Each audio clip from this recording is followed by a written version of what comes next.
Ladies, what's up? What's up?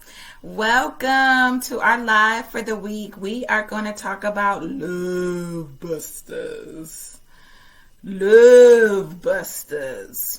So, okay, so in our group there was a question about, asking the older ladies to pour into, not really the older ladies, but some of the ladies who have been married a little bit longer, to pour into some of the other married ladies. And it's beneficial for the singles as well, because it's good to know this stuff going into it. And some of the feedback was really good. It would be great really to do a kind of like a panel discussion. I think that would be really interesting to do a in-group panel discussion where we just throw out some questions and just hear the perspectives from the different ladies, because one of the purposes of this group is for us to share wisdom with each other.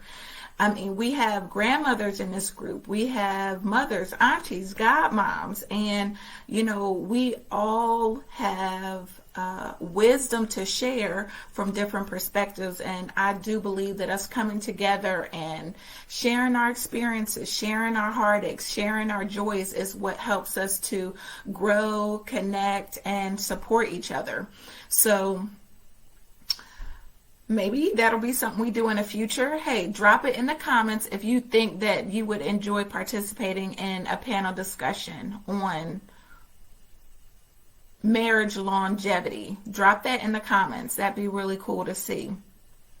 So we're going to go ahead and talk about the love busters. Now, you might say, where did I get this list from? I have read my share of marriage books.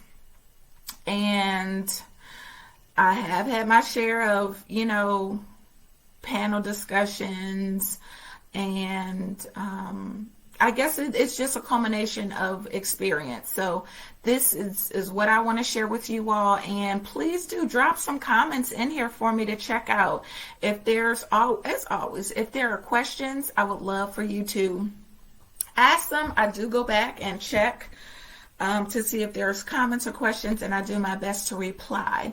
So without further ado, let's talk about these love busters, people. So I don't have them in order of priority. I do believe that every marriage is unique, and as a marriage comes together, you have such an interesting combination between the personalities and experiences of the husband and the wife, or I guess if you are partners, same thing, spouse to spouse. You bring such a broad variety of things to the marriage that I don't know that I would do anybody justice to say that this is the order of things that can really put a damp or a stress on a marriage. But again, this is still in honor of Love Month, so here we go. I know you hear it all the time: communication, communication, communication. So one of the love busters is definitely going to be closed communication. And when I say that, if when you all get into deep conversations, one of you stonewalls, meaning you refuse to, give your perspective, you refuse to engage in a conversation, you just shut down, that's going to be problematic. There's no way around it. There's no way for a couple to move forward and to grow with each other if one person refuses to engage. If one person, makes the decision, hey, I don't want to be a part of this. At the end of the day, that's what a marriage is. It's a partnership. It's a unity, right? The Bible says the two shall become one. So if one of you is deciding that you're not going to participate, then it is going to have some consequences for the joy in your marriage. Another thing that I think about when we talk about communication is also, your styles. I know a lot of times the way you were brought up, right, the way your family communicated is what is natural and normal for you to take on in your adulthood. So you may have a different communication style than your partner, and it's okay sometimes. It's okay sometimes, because there are communication styles that can be rather aggressive. There are communication styles that can be rather passive. So it has to be, there has to be some type of meeting each other, based on the way you communicate. So I'm not here to say if there's a right or wrong. I'm just saying that it's important that the two parties are able to get their thoughts and opinions expressed. It's important that you're able to express your emotions. It's important that you're able to let your needs and wants be known to the other person. And it's important that that other person is then able to respond. So at the end of the day, regardless of the differences, the exchange of information, the exchange of ideas needs to happen. It needs to happen. And when I talk about communication, one of the things that I've experienced is a lack of integrity. Now, I do feel like this has something to do with communication, because essentially what this comes down to, and lack of integrity means lack of personal integrity. And when I say that, it means that one part of the union, one person, it could be both people, but one person is not in connection with themselves. So they'll say something and then their actions are given a completely different message. So I think that's something that definitely needs to be addressed in the communication, because it's hard to come into agreement with somebody on something just for that person to walk away from the conversation and do the complete opposite. It's like, what was the point of us talking, right? So when we talk about communication, it still goes back to, are these basic things happening? One, do I feel able to express myself, express my needs, my wants, my emotions, my thoughts, the things that I'm able to process and are within my control? Am I able to express and share that with you? Am I able to let you know where I'm at? And then in return, is my partner able to do the same? And are we able to respond to each other in a meaningful way? So I think I've said enough on communication.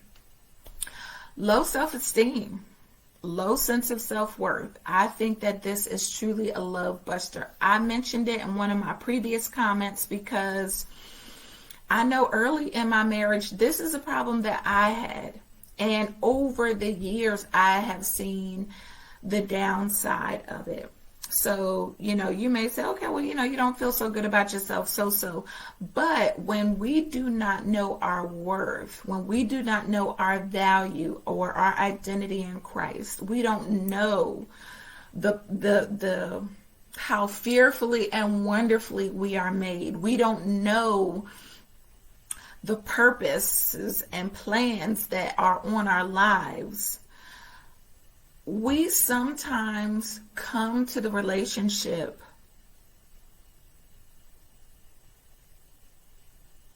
unable to give our best.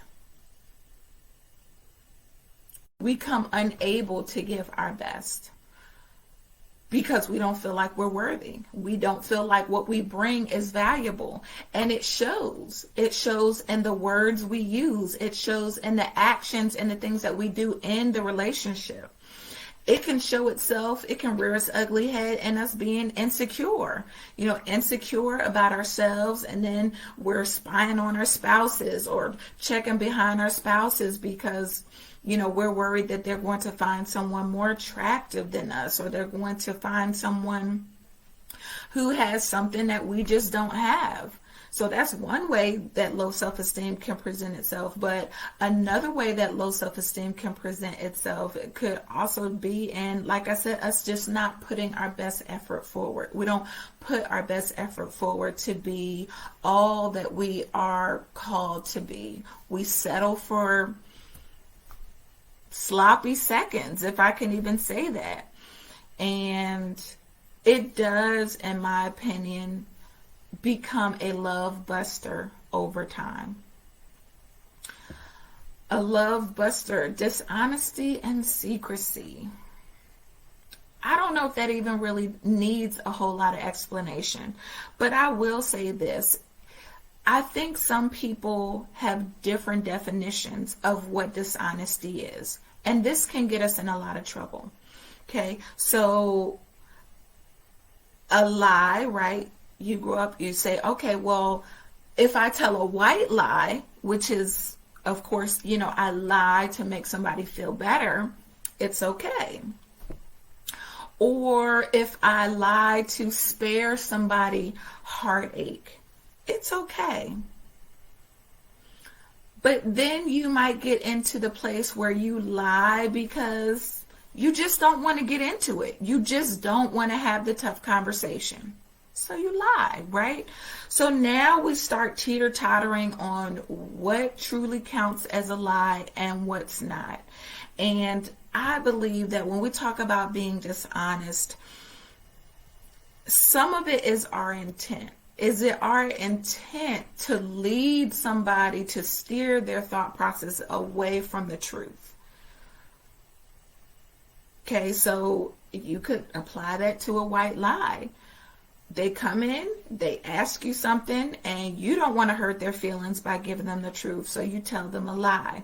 So is your intent, although it's to make them feel better, is your intent to lead them to believe something that's not true? And the answer is yes. You are leading them to believe something that's not true, even if you don't directly lie. So then again, people like to twist it up a little bit. Well, I didn't exactly lie because I didn't say these specific words.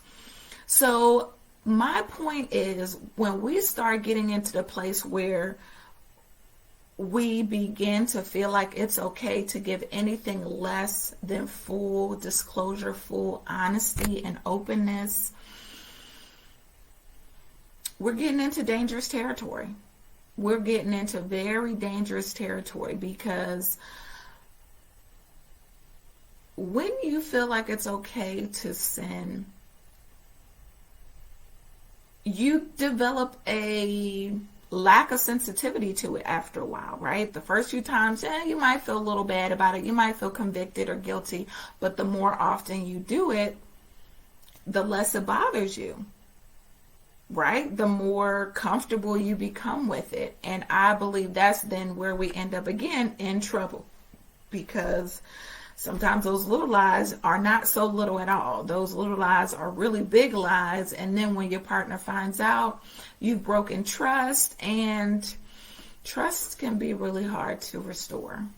It can be really hard to restore because, again, it's kind of like one of those fuzzy concepts, right?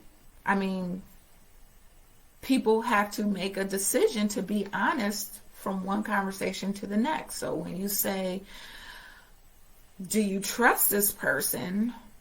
I think essentially what you're asking is, do you feel confident that this person is going to give you all the information you need to make an accurate decision? And I mean, once they've lied a few times, it's kind of always a guess, right? It's always a guess about their future behaviors. So, dishonesty and secrecy. All right, I have ignorance and passivity. Ignorance and passivity. So,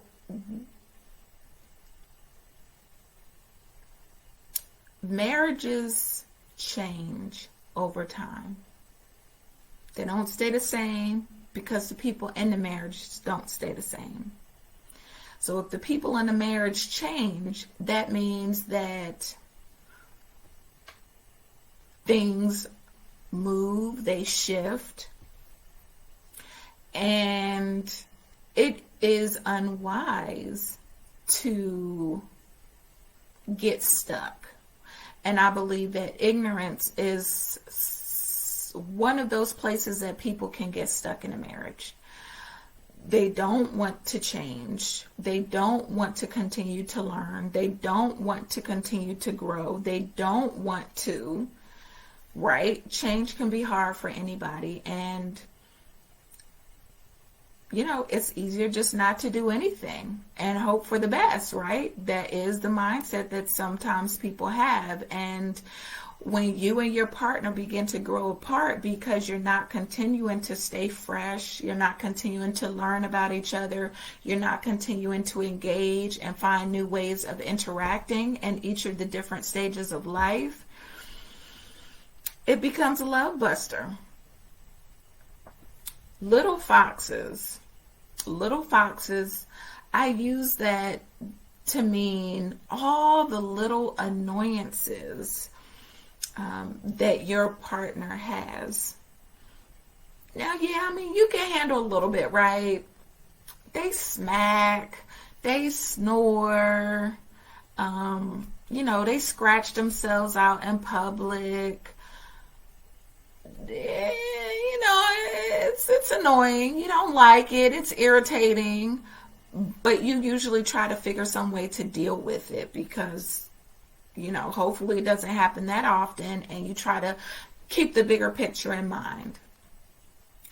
But those little annoyances over time do create some distance between you. Those small annoyances can really create distance, especially if you feel like your partner is aware that it bothers you and they are not mindful of it when you two are together. Okay? And I mean, snoring, you know, it's not really like people truly have control over their snoring. But if you told your partner that snoring was an issue, one of the ways that they would show you their consideration for that being an issue might be they buy a snoring device. It might be that they talk to their doctor about how they can handle it. So even if it's snoring continues, you know that they care about your feelings because they did do a few things to try to mitigate the problem. So when I say the little foxes, I believe there are always going to be some annoyances or some little things that we won't like about the other person, but it really depends on how they respond when we share that these things bother us. I think that makes a tremendous difference, where they show a sensitivity to our requests or our concerns or problems or annoyances, I guess is the best word, or if they show just total insensitivity to it. And that leads right into the next one, disrespect. Disrespect is disrespect.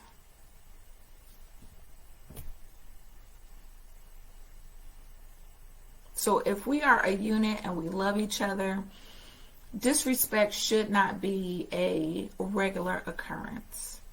It should not. It should not. Another one is lack of unity. I'm going to try to explain it. Maybe even over independence, where one partner has portions of their life that they don't allow the other partner into. So they make decisions on certain parts of their lives without considering their partner. For example, right? Hey, your spouse comes home and they tell you they've invited folks over to the house for a get-together. They didn't talk to you before they invited people over. They didn't coordinate with you about food. They didn't coordinate with you about the activities, but perhaps there's that expectation just kind of hanging out there that you're somehow going to make sure that the event goes off smoothly. So that's what I mean in terms of a lack of unity or lack of consideration. It is important for both people to have parts of their lives that are separate from their spouse, but those separate parts of their lives should still be shared, so the other person, and taking into consideration the other person, right? So if I say, hey babe, I'm taking off this week, it's just been stressful, I want to do XYZ, then I leave that open for my partner to decide if they want to join me. Cool. If not, that's okay too. But I've shared with them what my plans are. I don't just take a week off from work and my spouse just finds out when they come home and see that I'm chilling in my jammies in the middle of the day. That's not okay. If we are truly a unit, then we consider each other in terms of our schedules and in terms of the things that we may not even share. That's part of being a family. That's part of being a unit. So I've talked through my time. Hopefully this was food for thought. I'm sure you all probably have some other things. So I would love to hear, what are your love busters? So think about your current relationship, maybe past relationships, and just drop it in the comments. What are your love busters? What are your love busters? All right, so I hope to find out here later in the week what topics you all would like for us to talk about, maybe what special guests I can round up for us. So have a wonderful Tuesday evening, and I look forward to chatting with you all later. Good night. Thanks for joining.